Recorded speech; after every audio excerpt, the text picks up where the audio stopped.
Hi guys, welcome back to our YouTube channels. In this video tutorial, I'm going to show you how to set up modes for Baldur's Gate 3 on PC.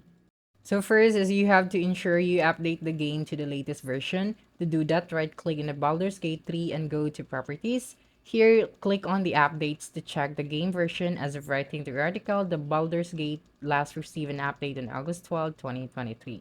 Now back up the original game files. To do this, right-click on Baldur's Gate 3, select Manage, and choose the Browse Local Files option. Then here, select everything and copy it to separate location.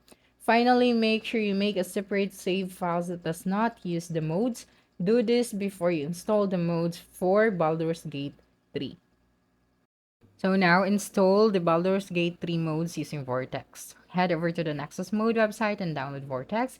It is a one-step solution to easily modify your game files as the software detects the game installed in the system. Ensure that you make yourself an Nexus Mode account before proceeding with the installation.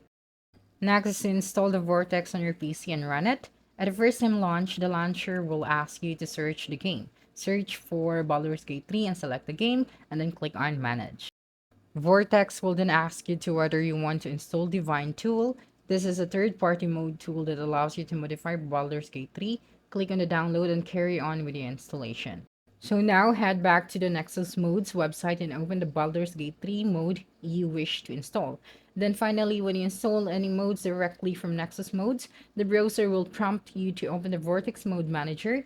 Click on the open link and install the modes accordingly. Please ensure that you follow the instruction mentioned on the mode page. Okay, and that's it. Don't forget to subscribe to our YouTube channel for more video tutorials in the future. Bye.